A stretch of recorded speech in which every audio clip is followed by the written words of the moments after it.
नमस्कार। YouTube के इस चैनल में आप सबों का स्वागत करता हूं। दोस्तों, आज के इस वीडियो में मैं आप सबों को हाइपर यूरिसेमिया के बारे में बताऊंगा।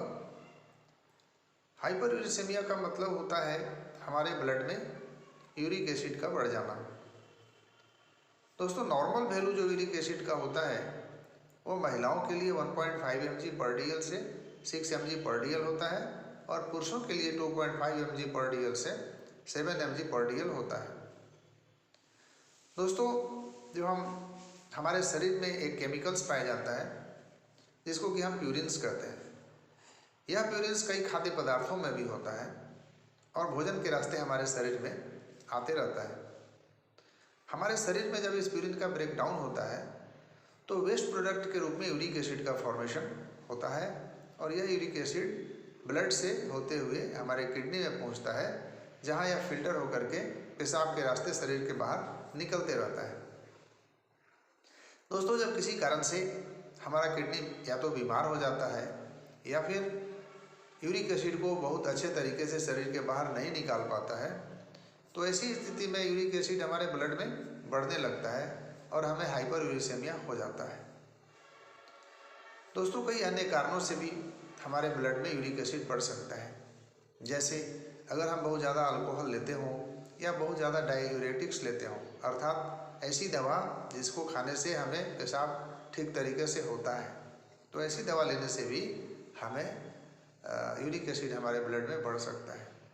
दोस्तों, ओवरवेट भी एक कारण हो सकता है, या अगर हम बहुत तनाव में रहते हैं या हमको किडनी का डिजीज है या फिर हमें टाइप 2 डायबिटीज़ है, कैंसर है, केमोथेरापी चल रहा है, या ऐसा भोजन हम ले रहे हैं जिसमें बहुत ज़्यादा मात्रा में प्यूरिन्स पाया जाता है, तो इन सब परिस्थितियों में भी हमारा यूरिक एसिड हमारे ब्लड में बढ़ सकता है।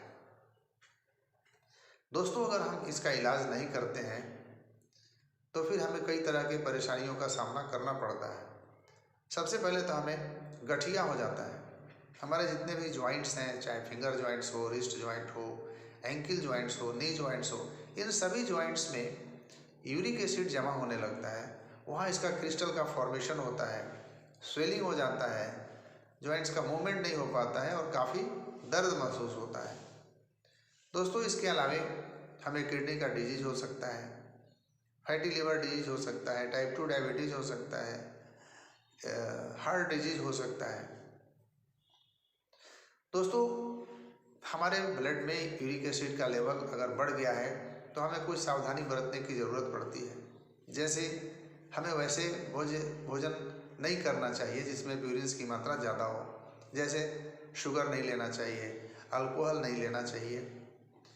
इसके अलावे जो रेड मीट है, मटन है, इसको नहीं लेना चाहिए।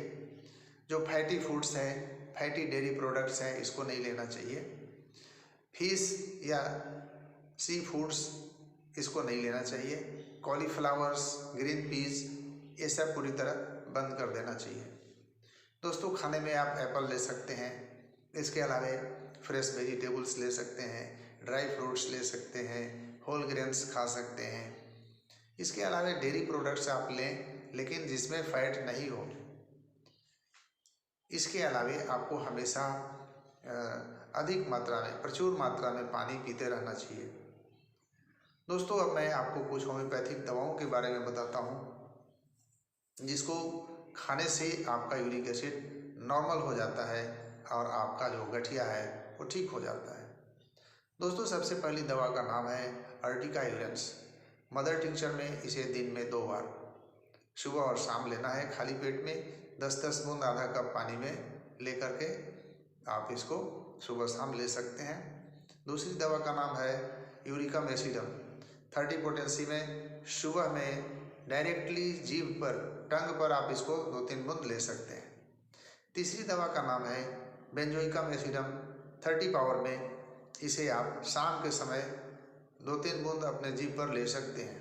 दोस्तों, ये तीनों दवा लगातार लेने से कुछ दिनों में आपका यूरिक एसिड नॉर्मल हो जाता है और आपके गॉट का प्रॉब्लम, जो गठिया है, उसका प्रॉब्लम पूरी तरह ठीक हो जाता है।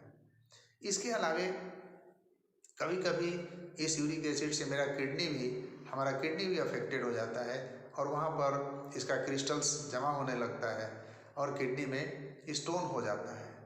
परिणाम स्वरूप किडनी में दर्द होता है, यूरेटर में दर्द होता है, पेशाब में जो है सो ब्लड आने लगता है। ऐसी स्थिति में एक दवा है ओसिमम केनम 30 पोटेंसी में दिन में 3 बार डायरेक्टली जी पर लेने से आपका यूरिक एसिड नॉर्मल हो जाता है और किडनी का प्रॉब्लम भी पूरी तरह ठीक हो जाता है। दोस्तों आज के लिए बस इतना ही। अगले वीडियो में हम एक नया डिजीज़ और होम्योपैथिक इलाज के साथ पुनः उपस्थित होंगे। तब तक के लिए नमस्कार। आप स्वस्थ रहें। बहुत बहुत धन्यवाद।